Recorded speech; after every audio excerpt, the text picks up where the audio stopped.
Price tags paying for things, affordability. However you want to say it, paying bills is the top issue for people in Canada's big cities, including Edmonton and Calgary.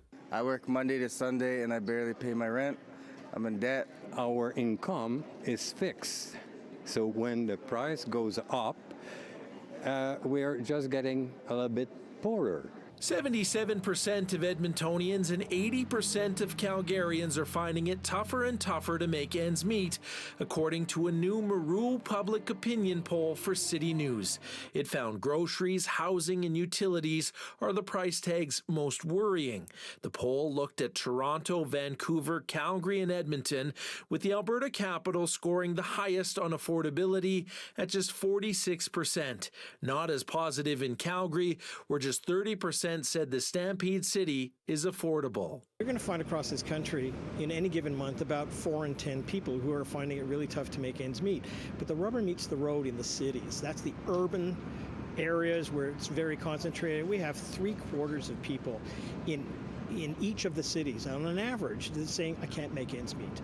Groceries are the #1 thing people say they're struggling to afford. Right now, 70% say it's hard just to put food on the table.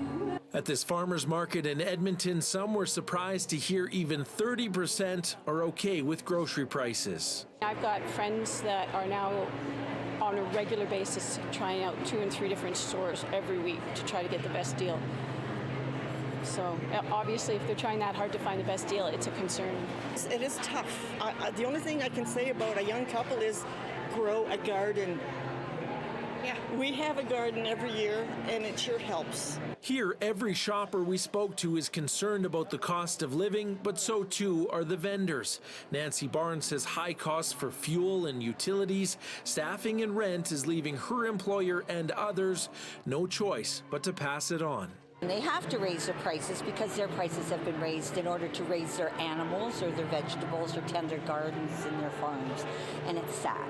It's very sad that it's come to that. In all the big cities, people said they are cutting back on eating out in restaurants and looking for ways to save on groceries. In Calgary, 40% are taking fewer vacations. My daughter's going for work, so she's off. Yeah, travel is also something that we don't do, but holidays, they're at home holidays now. So who's getting the blame for high prices? Well, 85% in Calgary and Edmonton pointed a finger at the federal government. But more than 70% also say Alberta and their city councils have played a role in high costs. The good news for everyone, Canada's inflation rate is down to 2%, falling from a high of 8% 2 years ago.